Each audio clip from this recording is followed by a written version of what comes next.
일단 제가 이게 같이 좀 달아놨습니다. 요 같은 내용인데 지금 라지 랭귀지 모델은 지금 여러분들이 굉장히 이제 앞으로 응용을 할 수 있는 굉장히 중요한 분야예요. 그러니까 이 분야가 그래서 왜냐하면 이제 데이터를 여러분들이 과거에는 데이터를 기록하고 수집하고 활용하고 이게 이제 각자 그 다른 사람들이 했었었는데 이제는 이 라지 랭귀지 모델 그러니까 쉽게 얘기하면 챗 GPT 같은 겁니다.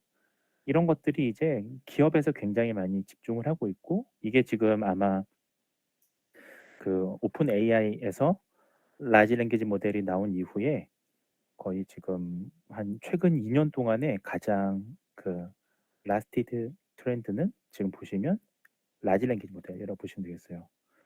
그래서 보시면 딥러닝이라는 게 이제 뭐 2012년에 보통 이제 컨볼루션 뉴럴 네트워크를 기반으로 이제 굉장히 컴퓨터 비전 분야에서 가장 성공을 거둔 분야 중에 하나가 사실은 딥러닝이었습니다. 그래서 굉장히 연구가 활발해졌는데 이게 이제 이 지금 내추럴 랭귀지 프로세싱 소위 자연어 처리를 하는 소위 이제 랭귀지 모델을 할 때 이게 지금 이제 산업 분야에서 굉장히 이게 응용하기가 쉬워요. 그러니까 앞으로 그래서 뭐 약학뿐만 아니라 뭐 약 동역학부터 시작해서 지금 굉장히 많이 지금 쓰고 있는데 과거에는 간단히 말씀을 드리면 이게 하드웨어도 리소스가 좀 부족하고 시간도 많이 걸리고 하다 보니까 연구가 제한적이었는데 최근에는 GPU도 사용이 되면서 쿠다 같은 것들을 이용해서 이제 굉장히 데이터 세트도 빨리 처리하게 되고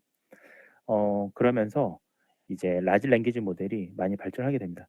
그 발전에 대해서 이제 기본적인 내용은 오늘 권빈 씨가 설명을 하실 텐데 제가 오늘 말씀드릴 딱 두 가지만 말씀을 좀 추가로 드리려고 해요. 저도 최근 연구 중에 하나고요. 저는 여기 퓨샷 러닝을 이용했었는데 최근 이 라지 랭귀지 모델을 사용하는 최신 트렌드는 바로 이 퓨샷 러닝하고요. 제로샷 러닝이 되겠습니다. 그래서 이 두 가지 간단하게 설명을 드리고 오늘 수업 들으시면 여러분들에게 더 도움이 되실 것 같아서 준비했어요. 두 가지 개념 모두 다 거의 2020년 이후에 등장한 개념을 보시면 됩니다. 이것들은 뭐냐 하면 결론적으로 이제 데이터 양은 많아졌어요. 이제 데이터 자체는 상당히 많은데 이제 그래서 우리 이전에 한번 자연어 처리에 대해서는 어텐션 모델이라든지 뭐 이런 트랜스포머 모델에 대해서도 같이 공부하셨는데 이제 그런 내용들이 나옵니다 오늘. 그런데 또 이제 그 아니 흥이 아니라 권빈 씨가 이제 아티클을 리뷰하는 것도 사실은 오늘 그 어텐션 모델이거든요. 근데 문제는 데이터를 매번 사실 이제 데이터만 가지고 이제 러닝하는 게 효과적이냐에 대해서는 사실 이제 많은 연구자들이 최근에 한 5년 동안의 최근 동향 트렌드를 보면 많이 의문들을 갖게 됩니다. 연구자들이. 그래서 등장한 게 정말 우리가 사실 인간들이 만약에 학습할 때 보면 우리는 방대한 데이터를 매번 머릿속에 넣어서 하는 게 아니라 사실 우리는 어떤 규칙 같은 걸 발견해서 학습을 하잖아요. 사실 이제 뒤에서 말씀드릴 메타 러닝이라는 건데요. 즉 예를 들면 우리는 인간은 사실 이런 지금 이게 뭐죠? 아르미델로라고 하는 이 하고 이거 뭐 철갑산이라 부르는 예, 그 펭구린이라고 하는 이 동물하고 사실 구별할 때 수많은 사진을 보면서 구별하지는 않습니다. 우리는 사실은 이걸 구분하는 법을 배우죠, 오히려. 그래서 예를 들면 너무나 인간은 쉽게 이거를 구별할 겁니다. 그래서 예를 들면 제가 지금 이 사진을 보여드고요, 쿼리를 보여주고 이게 아미그들로냐, 아르메딜로냐, 아니면 펭고린이냐 이거를 선택하게 하면 여러분들 너무나 쉽게 구분할 겁니다. 여기서 핵심은 탐색도 아니고요. 그 다음에 클래시피케이션도 아니고 여러분들 이거에 대한 답을 찾는 거는 사실 메타러닝, 즉 이거는 기존에 있는 어떤 백그라운드 지식을 이용해서 하는 거거든요. 이게 핵심입니다. 그래서 저는 이제 이걸 인간 행동을 이해하는 모델, 그러니까 휴먼 비헤비어를 어떻게 이제 인식할 거냐. 왜냐하면 너무나 다양하잖아요. 인간의 어떤 행동이라는 거는 시시각각 변하고 너무나 가변적이고 너무나 패턴이 다변한데, 그래서 이제 그런 연구를 전 초년 진행을 했었었는데, 이제 퓨전 러닝이라는 걸 이용했었는데, 이제 이건 뭐냐 하면요, 쉽게 얘기하면 few, 아주 소수의 데이터도 잘 분류한다는 거예요. 근데 이게 잘못 이해하시면 사람들이 few한 데이터로 학습을 한다는 의미는 아닙니다. 이게 무슨 말이냐면 빅데이터예요. 빅데이터인데 적은 수의 데이터를 학습한다는 게 아니고요. 아주 희소하다기보다 적은 데이터의 경우에도 잘 분류한다는 의미예요. 그럼 그 분류할 수 있는 그 소위 그 기술이 뭐냐? 이게 바로, 솔직히 사람은 이걸 어떻게 사람같이 이제 만드는 거죠. 생각하는 거죠. 그래서 이 서포트셋을 제시했을 때 우리는 이런 아미그달로 전통적으로 우리가 컨볼루션 뉴럴 네트워크로 만약 한다면 아미그달로에 대해서 사진을 1000장, 만장, 10만 장의 이미지를 제시하고요. 마찬가지로 이 지금 철갑산이라고 하는 이 동물에 대해서도 뭐 만장, 10만 장을 학습을 해야 될 겁니다. 그리고 트랜스포머나 어텐션 모델을 쓴다고 해도 학습된 모델을 가지고 온다는 거잖아요. 근데 사실은 우리가 얘네의 차이를 보기 위해서 이 하나하나의 픽셀의 차이를 매번 학습할 필요는 없습니다. 전혀. 인간은 바로 얘네를 구분할 수 있는 방법, 소위 이 방법이라고 하는 메타 러닝으로 학습을 하기 때문이죠. 그래서 이거는 그럼 메타 러닝이 도대체 뭐냐? 이거 어떻게 학습하는 거냐? 이제 이거는 인간의 경우에는 수많은 시행착오 그리고 학습을 통해서 이제 진행이 되는 건데, 어쨌든 비슷한 개념으로 적용을 하는 겁니다. 그래서 지금 이 퓨전 러닝에 대해서 개념만 좀 알려드릴게요. 이거에 대해서 지금 너무 길게 설명하면 이 발표를 다 들을 수가 없기 때문에, 그래서 핵심만 말씀을 드리면 트레이닝 셋을 제시합니다. 그 트레이닝 셋을 통해서 이런 여러 가지 트레이닝 셋을 제시하면서 구분하는 법을 배워요. 그 다음에 자, 이거를 이제 클래시피케이션의 개념은 아니고요. 쿼리 이미지가 들어왔을 때 이 쿼리가 지금 보시는 이 서포셋에 있는 이 서포셋에서 소위 디스크리미네이션을 하는 거죠. 감별하는 그런 역할을 하는 이제 구성으로 되어 있습니다. 그러니까 이건 어디서 지금 우리가 많이 볼 수 있냐면, 여러분들 그 최근 챗 GPT 뭐 4.0 오픈 AI 거 보시면 뭐 델이라든지 뭐 이런 거 있잖아요. 델인가요? 뭐 이렇게 그림도 생성해주고 질문에 따라서 그림도 만들어주고 할 때 있죠. 그리고 어떤 그림을 제시하면 이 그림에 대해서 해석도 해주고 답도 달아주고 할 때 이 퓨전 러닝이 많이 쓰입니다. 왜냐하면 그 이미지라는 것은 사실 그 방대하게 학습될 만한 이미지가 아닌 것들도 제시해도 그 챗GPT 이걸 달아주거든요. 답을. 두 번째는 더 어려운 기술인데요. 바로 제로샷 러닝이에요. 그러니까 제로샷 러닝은 더 재밌는데, 이건 이제 지금 뒤에서 말씀드릴 랭귀지 모델하고 굉장히 관련이 있습니다. 왜냐하면 핵심만 말씀을 드리면 unSIMS 클래스, 그러니까 우리가 전혀 접해보지 않았던 클래스의 경우에도 어떻게 얘가 지금 알 수 있냐면 바로 시메틱 인포메이션을 이용하기 때문이에요. 예를 들면 여러분들이 예를 들면 그렇기 때문에 여러분들은 한 번도 가보지 못한 뭐 예를 들면 뭐 몰디브 인도양이 있지 않습니까? 이런 용어를 들었을 때 여러분들은 가보진 않았지만, 그리고 몰디브에 대한 사진을 굉장히 많이 학습한 것도 아니잖아요. 인간은 그렇지는 않습니다. 하지만 여러분들은 그런 어떤 세멘틱, 그러니까 의미적인 어떤 단어만을 가지고도 여러 가지 우리가 몰디브 하면 어떤 식의 뭐 블루 라쿤이라고 그러나요? 이렇게 예쁜 바다, 이런 식으로 여러분들은 머릿속에 떠올리게 될 겁니다. 신기하잖아요. 한 번도 경험해보지 못했고 가보지도 못했고 본 적도 없는데요. 심지어 몰디브에 대한 책을 보지 못한 사람도 그렇게 떠올릴 수가 있습니다.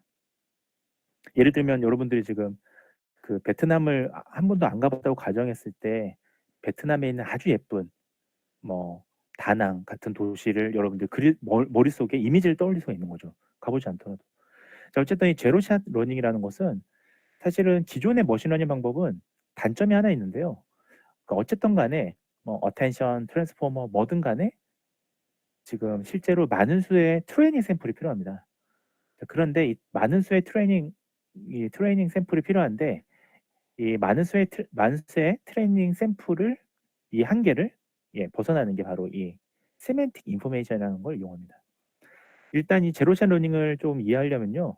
훈련 샘플이 없는 클래스를 인식하는 게 이제 지금 제로샷 러닝이거든요. 그야말로 제로샷입니다. 이거 사실 XAI에 들어가거든요. 엄연하게 얘기하면. 근데 보시면 옆에 지금 예를 들면 자, 이 제로샷 러닝은요. 데이터의 의미적 관계, 그러니까 시메틱 인포메이션을 사용해서 새로운 클래스를 인식하는데 보시면 제가 좀 확대해 보겠습니다. 여기 지금 새가 있고 개가 있는데요. 자, 지금 일단 새에 대해서 학습을 합니다. 클래스를. 예를 들면 뭐 꼬리가 어떻고 뭐 예를 들면 뭐 수염이 어떻고 이런 것들을 이런 여러 가지 피처들을 통해서 이렇게 숫자로 벡터화를 해요. 벡터로 만들어요. 이렇게 만든 다음에 학습을 쭉 합니다. 그 다음에 원합 벡터를 이용해서요. 결국은 지금 나중에 새로운 무언가의 하나를 넣기 시작합니다. 이제는 예를 들면 지금 개하고 고양이 요거 말고요. 요건 이제 어떻게 지금 이 숫자로 바꾸는 건지에 대한 설명이었는데, 그러니까 각 특징을 학습하는 거에 대한 설명인데 전통적으로 지금 보시면 예를 들면 만약에 제가 개하고 고양이를 이렇게 구분하는 어떤 뭔가를 만들었다고 가정해 볼게요. 그리고 나서 지금 저는 호랑이하고 지금 곰하고 이렇게 계속 학습을 했습니다. 이런 것들을 알고 있어요. 자, 근데 만약에 이런 얼룩말이라든지 그 다음에 북극곰에 대해서는 우리가 알지 못해 본 적이 없습니다. 자, 이럴 때 얘네들에 대한 워드 투백, 그러니까 워드 투백은 지난번에 말씀드렸잖아요. 인베딩 방법이잖아요. 이것을 이용해서 결국 사실 시멘틱 벡터를 가지고 이런 거리 기반으로 소위 클러스터링을 하는 겁니다. 이런 이제 공간 내에서 결국 시멘틱 인베딩을 하는 거거든요. 자, 그렇게 되면 사실 한 번도 보지 못했던 언신 하는 이 제브라 얼룩말하고요. 폴라베어 같은 경우도 이제 이렇게 어느 쪽에 가까운지 위치를 의미적으로 그 거리 간의 관계를 계산을 해서 우리가 알 수 있는 겁니다. 즉 다시 얘기하면 우리가 만약에 새롭게 지금 이 한 번도 본 적이 없는 얼룩말이나 폴라베어가 들어가더라도 얘가 지금 기존에 만약에 워드 인베딩을 통해서 만약에 센텐스로 어떠한 시멘틱이 학습이 돼 있다면 그렇다면 새로운 무언가에 처음 보는 것들이 들어가더라도 우리는 그 시멘틱에 가까운 범주로 구분할 수가 있는 거죠. 그래서 한 번도 본 적이 없는 데이터를 넣어도 이제는 AI가 학습할 수 있는 겁니다. 그래서 이걸 응용한 게 여러분들 그 챗 GPT 자꾸 제가 선전을 하는데 챗 GPT 그 서비스에 보면 델인가 뭐 델린가 좀 기억은 잘 안 나는데 이미지 생성하는 거 있잖아요. 그런 것들이 대표적인 여러분들 지금 저 알고리즘을 쓴 거다라고 보시면 되겠습니다. 자, 제 설명은 여기까지예요. 저 이거 공유부터 일단 해제할게요. 자, 그래서 I'm finished. 그래서 now let's listen to Mr. Bean presentation. Mr. Bean is very interested in XAI research using tabular data. Now let's listen to his presentation. 네, 이제 시작해 주시면 됩니다. Let's presentation. Hello everyone. My name is Vinh, and today I'm gonna introduce about the application in natural language and processing and language model, like the chapter 7 in the book. And the first is the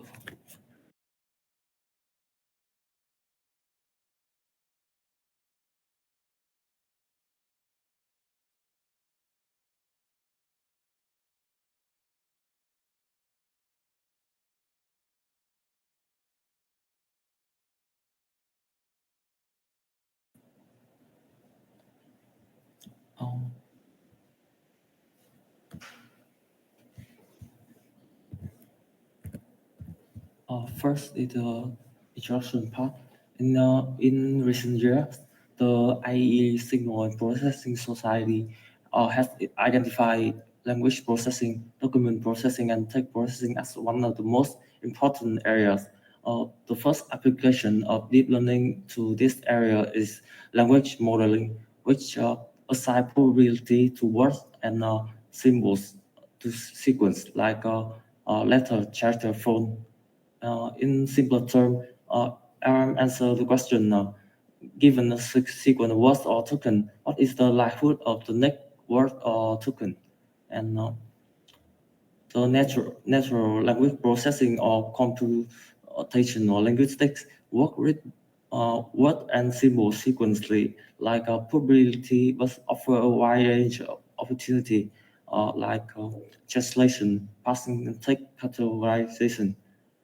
NLP is now a leading area of research in deep learning, but it had fewer researchers compared to voice and vision. This is because of deep learning effectiveness in NLP isn't as firmly established as in tasks like speech recognition or image classification. In this chapter, our goal is to gain a better understanding of language modeling, natural language processing, and other advancement in language processing.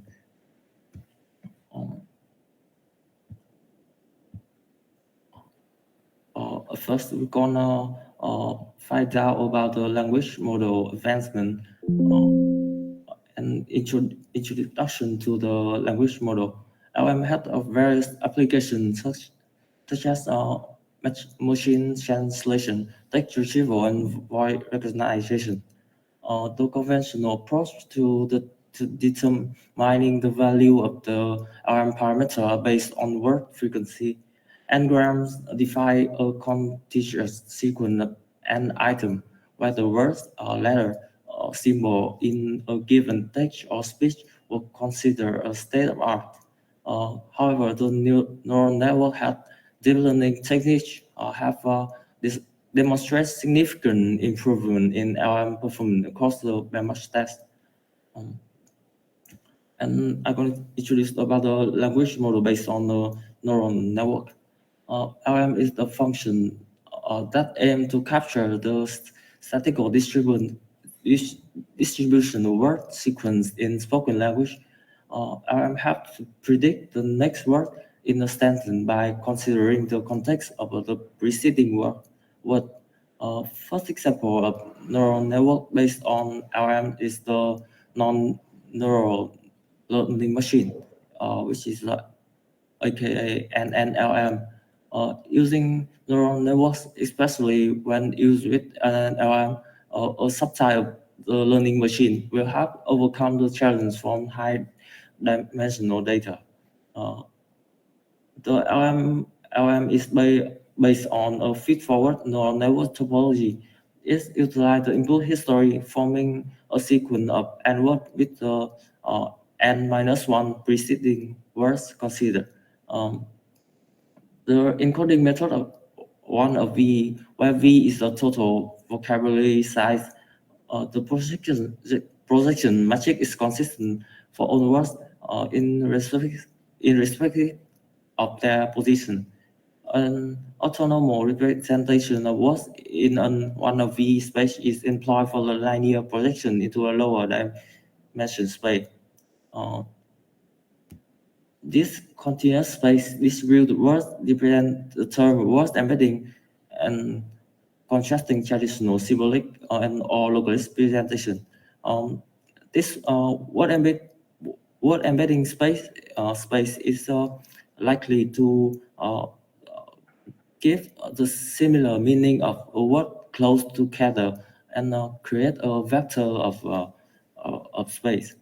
The model includes a hidden layer with a non-linear activation and an output layer with unit matching the vocabulary size.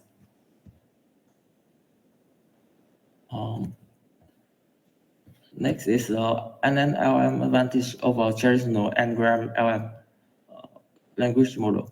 The shift from viewing history as an extract n-1 word sequence to projecting it into a lower dimensional space, reducing the parameter and clustering similar history, projecting all words into the same low dimensional space, allowing various degrees of similarity.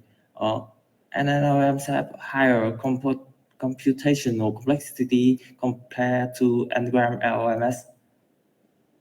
NLM relies on distribution representation, which is element in the vector contributing to the meaning, enabling learning of continuous value features. A word embedding associated each word in the dictionary with a continuous value vector represent in a feature space, facilitating semantic and grammatical association.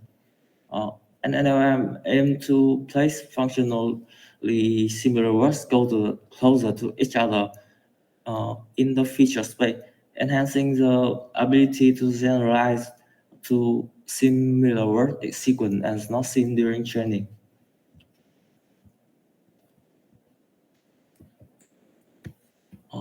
Next is the SOLN-LM neural network language modeling architecture with a structure in the output layer of the neural network.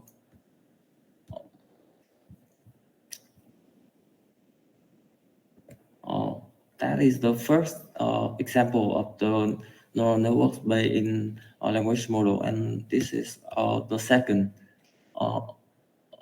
which is the recurrent neural networks based on language model. Feed-forward and recurrent architecture differ in their words history representation method, with the feed-forward model restricting access to the last few words, while recurrent model like RNNLM, recurrent neural network language modeling, capture extensive history representation during training. RNNLM excels in modeling complex patterns in words or sequence, offer a substantial advantage over feed-forward model. RNNLM can effectively store patterns that rely on words occurring at various positions in the history, as it allows multiple occurrence of each word. The hidden layer of RNNLM stores the entire network history, enhancing its ability to represent the extensive context pattern. RNNLM performance surpassed that counting-based n-gram LLMs, which are considered the state of art. There is a body of work applying RNN to language model using character as a unit analysis, demonstrating ability like predicting long-term dependencies.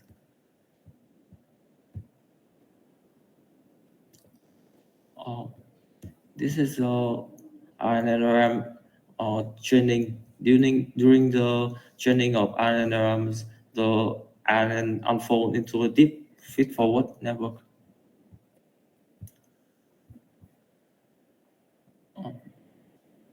While characters have a unique capability, whatever model remains superior in practical application, as the word in the powerful representation for natural language. In a recent study such as Ming and Tay have introduced an efficient training approach to NLM to mitigate their lower language training times compared to conventional n-gram MLs. It's also implement some method like NCE, non-consecutive estimation, is a technique to use to efficiently train NLM by discriminating between data and deliberately generate noise.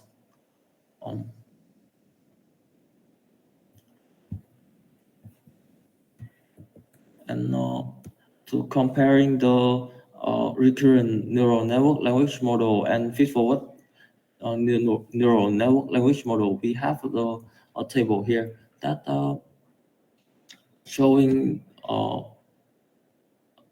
the pros and cons of each architecture. It can show that the NLM have likely more modern type of architecture that common in natural language processing more than NLM.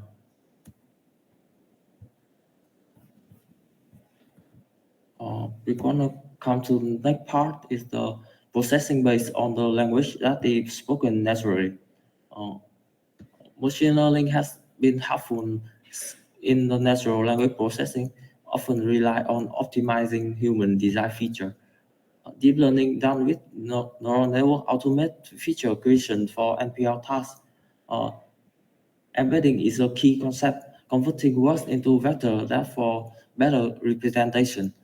Like I have mentioned in the first part, embedding space. Recurrent neural networks are good for learning these word embedding. Unified neural network architecture and deep learning algorithm aim to solve NLP problem from scratch with conventional feature engineering. The goal is to automate feature generation for NLP and reduce the reliance on manually engineered feature. This system can perform various NLP tasks and learn from large unlabeled data sets.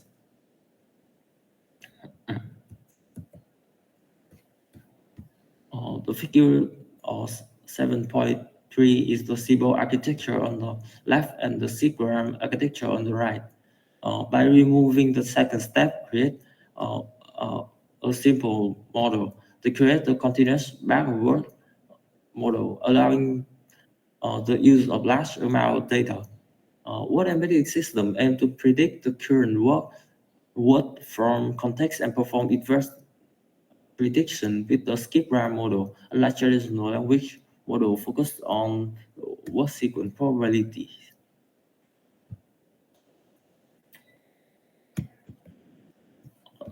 The figure 7.4 is the extend word embedding model using a recursive neural network that take into account not only local context but also global context. Local context model are expand to consider global context from full phrase entire document. The enlarged model account from homonymy and polysemy by learning multiple embedding for each word.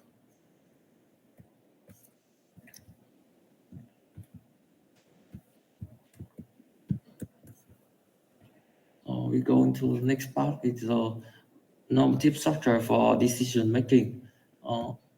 Decision tree are commonly used in various machine learning applications to organize data. Decision tree have application in natural language processing where they can operate ambiguous states. Decision tree in NLP can enhance for performance by addressing disambiguation, phonetic ambiguity, and dialogue closing. Often, logical parsing is essential for understanding complex language and can be challenging. In NLP, the next level of understanding is semantic, which encompasses different degree of meaning. Decision tree can be also used for solving like grammar issues, especially in addressing challenges related to prepositional phrase attachment.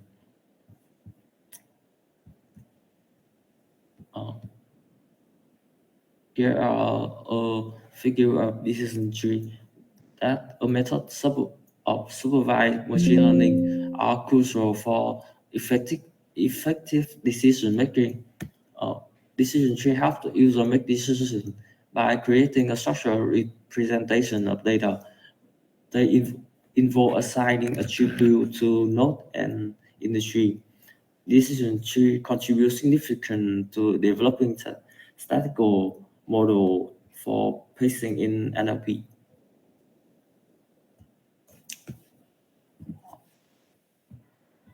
We come to the last part is the unsupervised education that is provided through the utilization of various machines. Unsupervised learning involves obtaining information from unlabeled data, allowing learner to explore the data independently. Unsupervised machine learning algorithm cannot directly infer classification or regression as the supervised method can do due to a lack of labeled data. Unsupervised learning is useful for discovering unknown data pattern and linkage, particularly in exact data pattern are not available. one of the unsupervised education method is the clustering. So it is a technique of machine learning used to group unstructured and unidentified data point into cluster based on the similarity. Clustering can be partitioning or hierarchical and include various methods such as k-mean clustering, fuzzy clustering, multiply clustering, and model-based clustering.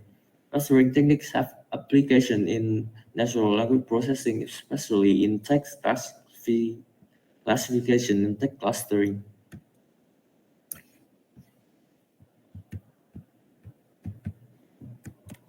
One of its application method of clustering is the k-mean algorithm, and this is the clustering by the use of k-mean algorithm.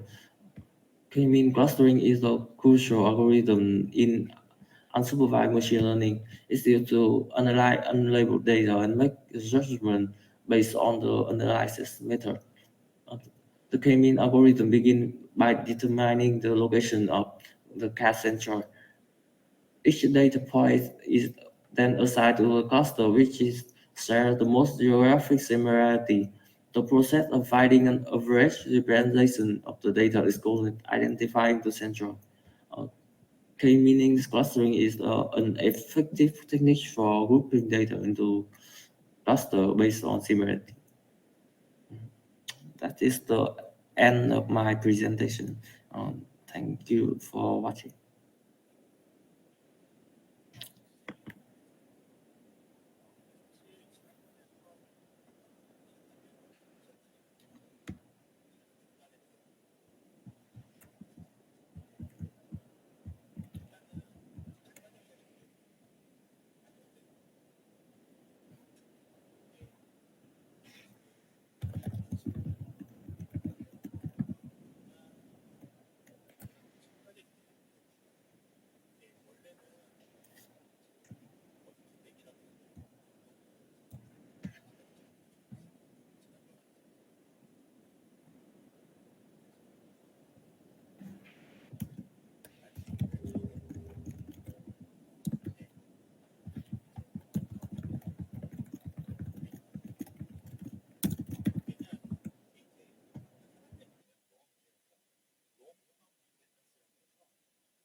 Attention is the architecture that have one of the most popular natural language processing model application in real life.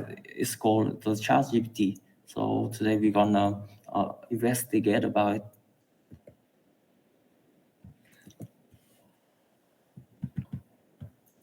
The first part is the introduction.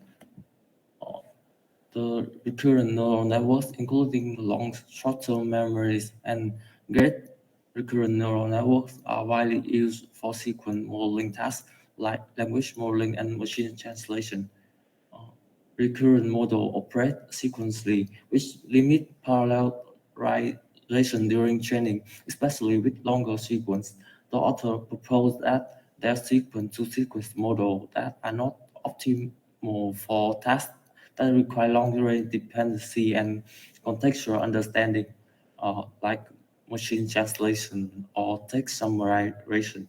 Attention mechanism has been used to the model dependency in sequence regardless of their distance, but they are typically combined with the recurrent network.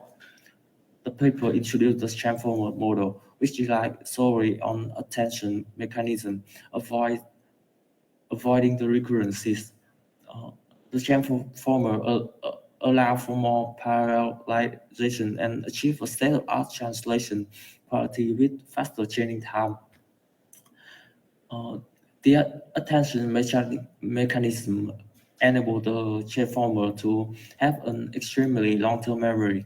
A transformer model can attend or focus on previous tokens that have been generated.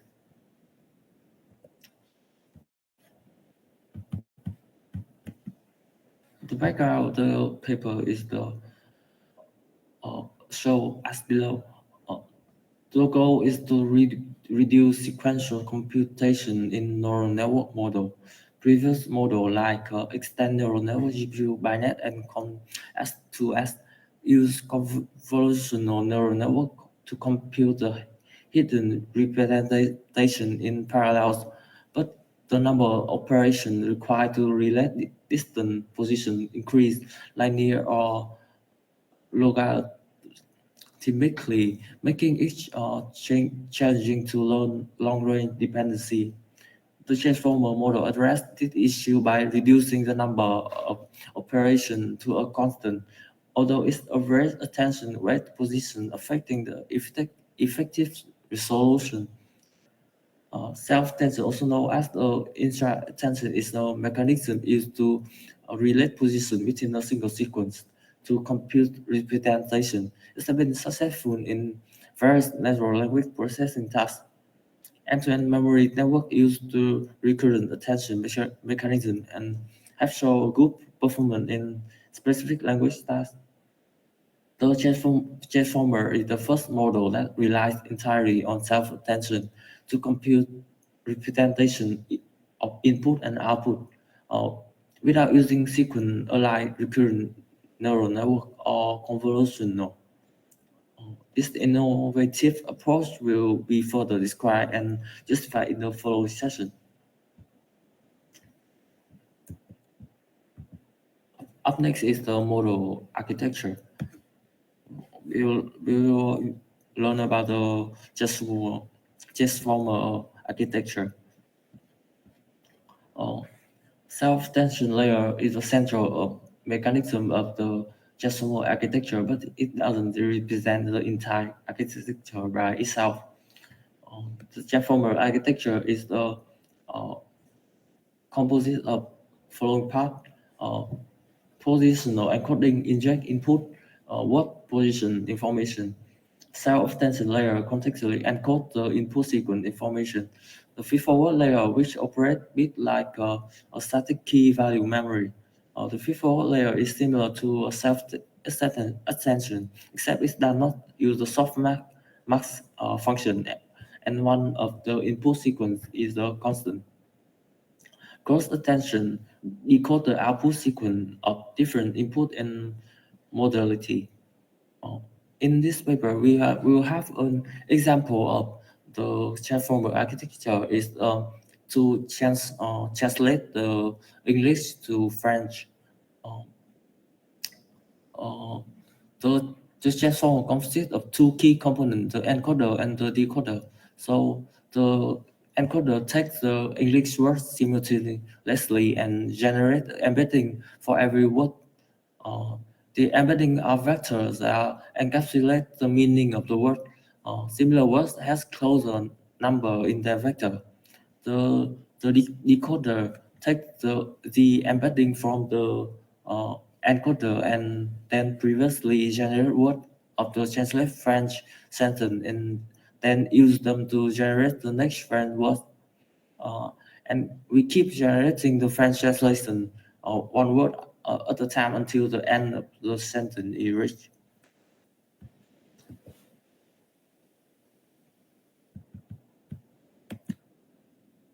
Next part, we're gonna know more about the transformer architecture by learn how to learn how the self-tension is work.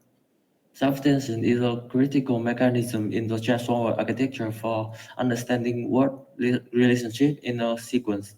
In the complex setting, like the animal didn't cross the street, the animal didn't cross the street because it was too tight. Determining the reference of it in challenging for algorithm. Self-tension enable the model to associate it with the animal by considering the contextual dependencies. During the encoding of it, part of the attention mechanism focus on the animal and incorporate as a portion of its representation into the encoding of it. As the figure 2 here, we can see that the encoding the word of it, the word of it had the most attention to the animal. So that's how the self-attention work.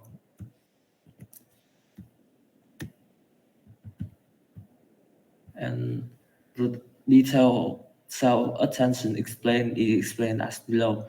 The like I see the function and how it works. I will not describe it more clear.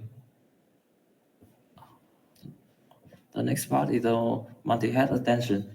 Instead of basic self-attention above, transformer implement special more complicated layer for each key value and query multiple by addition projection weight matrix, then split each result embedding into 8 SQL size vector. Apply separate 1 divided by 8 dimensional self-tension mechanism to each of them and create the result. Each various cell attention in above is called the cell attention head. As the whole layer is called the multi-head attention. Multi-head attention allows each head to focus on different subspace with different semantic of meaning. Splitting vector represent into subspace is related to representation training, where we train the model to give a select subspace with the specific meaning.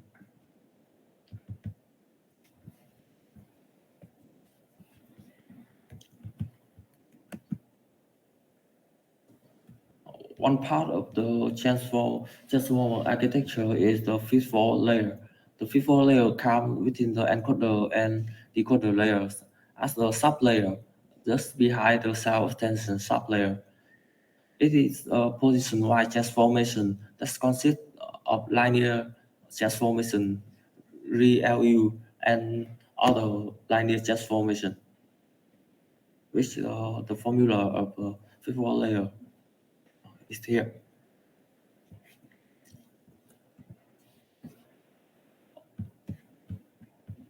We're gonna find out how they train the model. The training data consists of the sentence pair used for machine translation.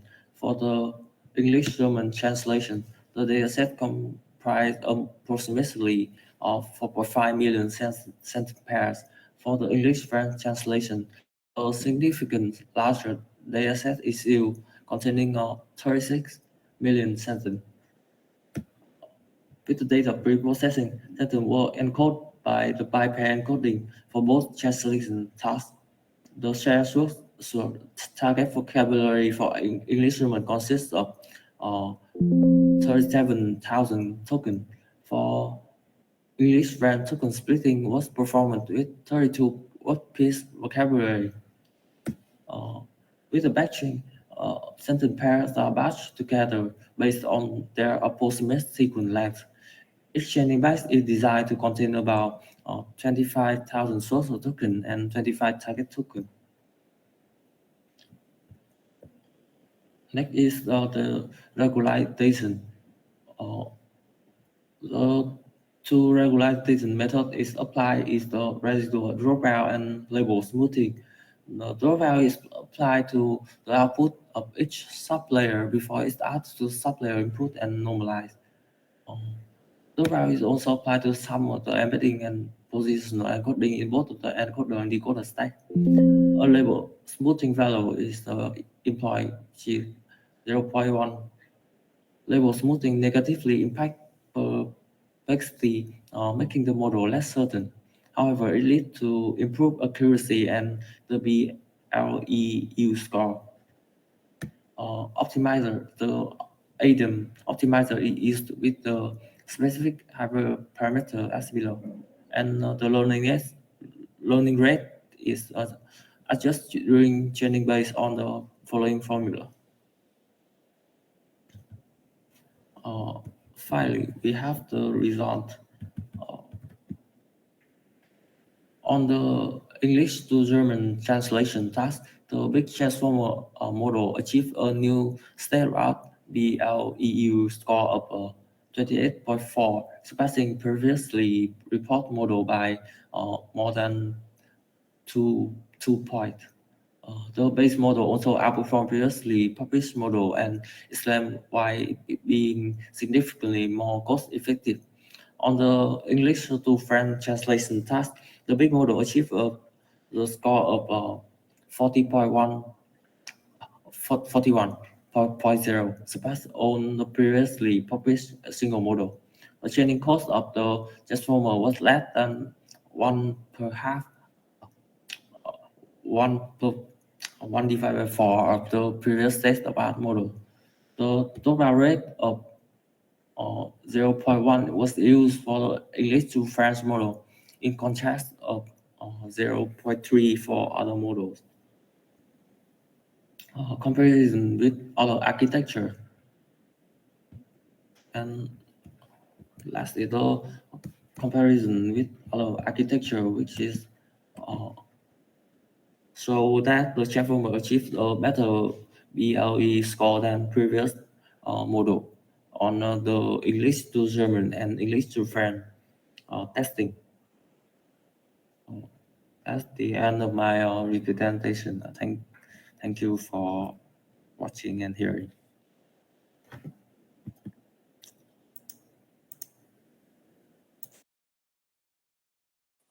혹시 들리시나요? 혹시 잠깐만요. 이게 공유가 지금 돼 있어서 화면이 지금 안 보이는데 들리세요? 예, 듣던 중 반가운 소리입니다. 예, thank you for your presentation. Anybody have a question? Anybody have a question? 질문 없으세요? 제가 질문 하나 할게요. I have a question. How did you evaluate the model in this paper?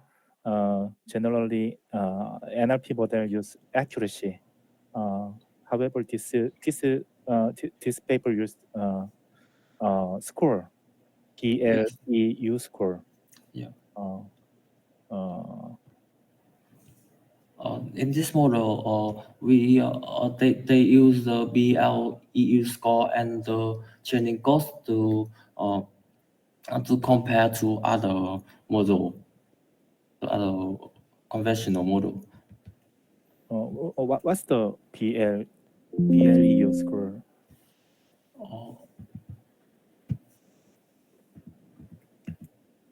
Is it like the? Can you explain the BLEU point score. Uh, um,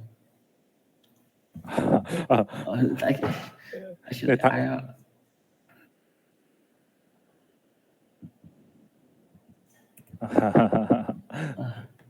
don't panic, don't panic. yes. Mr. Bean. Uh, 제가 나중에 이거 찾아서 설명을 드릴게요. 저도 사실은 BLEU 포인트가 뭔지는 잘 몰라서요. 예, thank you for your presentation. Okay.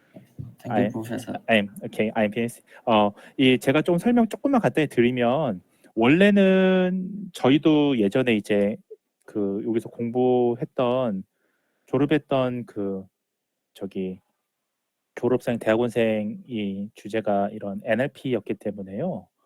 그래서 기본적으로 참고로 말씀을 드리는 건데 이제 제가 저기 콤빈 거를 공유를 할게요. 마이크가 잘 들린다고 하니까 너무 행복합니다. 예를 들면 잘 보이시나요? 이걸 물어본 거였고요. 이게 아마 이제 이 모델 간에 이거를 이 트랜슬레이션 워크에 대한 이제 퍼포먼스를 비교하는 점수가 있나 봐요. 스코어가 있나 봐요. 어쨌든 제가 드리고 싶은 말씀은 보통은 이제 애큐러시로 합니다. 정확도로. 그러니까 왜냐하면 이제 다른 그 모델들은 보시면 애큐러시 외에도 예를 들면 리콜도 있고요. 프리시즌도 있고 그다음에 F1 스코어도 있고 한데 사실 우리가 그 번역은 뭐 리컬이나 프리시즌을 구하는 게 아니고 양성 음성 그런 네거티브 포지티브 그런 개념이 아니기 때문에요. 그래서 그 랭귀지 모델에 있어서는 그냥 단순히 애큐러시만 비교를 해요. 그러니까 정확하게 번역이 됐냐, 얼마큼 정확하냐 이제 그걸 보는데 그래서 여쭤봤던 거고요. 간단히만 설명을 드리면 결국은 이게 어텐션 모델은 결국은 업데이트라고 그러나요? 그러니까 이거를 다음 게이트로 보내주느냐 마느냐에 대한 요게 핵심 이제 그 기술을 가지고 있습니다. 그거는 이제 소프트맥스 이런 것들 사용하면 이제 이분형으로 할 수가 있어요. 바이너리하게. 그래서 어쨌든 보낼 거냐 말 거냐 이제 이런 것들 결정할 수가 있습니다. 어쨌든 지금 중요한 건 요거예요. 이거 한마디만 설명드리고 마무리하려고 그러는데 이게 그러면 제가 어쨌든 다른 거는 어려운 건 다 잊으시더라도 중요한 거는 이제 앞서 그 북챕터 내용이랑 그러니까 우리 지금 권빈 씨는 그 북챕터 내용이랑 이게 페이퍼 리뷰를 지금 같은 주제로 맞춰온 거잖아요. 아주 좋습니다. 아주. 그래서 그 북챕터 내용이랑 또 이전에 한번 했던 내용을 종합해서 살펴보시면 지금 워드트백부터 시작을 해서 그 이후에 지금 계속 모델들이 발전해 왔어요.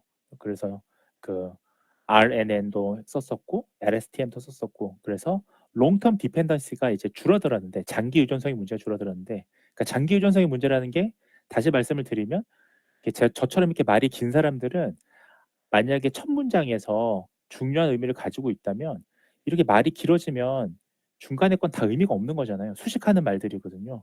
예를 들면 나는 배가 고팠어. 그래서 나는 어제 빵과 우유와 밥과 콜라와 주스를 먹지 않았어. 먹는 꿈을 꿨어. 이렇게 얘기를 하면 안 먹었다는 거잖아요, 사실은. 그렇잖아요? 왜 안 먹었냐? 앞에 나는 배가 고팠으니까 이런 것들을 꿈을 꿨겠죠, 사실은. 그러니까 이게 앞에랑 중간에 나와 있는 밥과 국과 주스와 콜라는 수식어예요. 그냥 의미가 없는 거예요. 이거는 사실은. 그렇죠? 그러니까 사실 앞에랑 뒤에 이제 어떤 핵심 단어가 왔을 때 그렇게 발생하는 문제를 롱텀 디펜던시라고 합니다. 근데 잠시만요. 이게 근데 지금 보시면 이게 되게 재미난 게 지금 보시면 이게 사실은 롱텀 디펜던시는 시퀀스의 문제잖아요. 시퀀스가 아니라 컨텍츄얼한 이제 그런 디펜던시도 있는 거예요. 그러니까 맥락 의존성이라고 하거든요. 컨텍츄얼하게. 예를 들면 지금 여기 한글로 돼 있어서 보시면 동물이 너무 피곤해서 예를 들면 여기 중간에 아마 it이라는 걸로 봐서 이게 한국말에서 빠져 있는데 동물이 너무 피곤해서 그것은 it이니까요.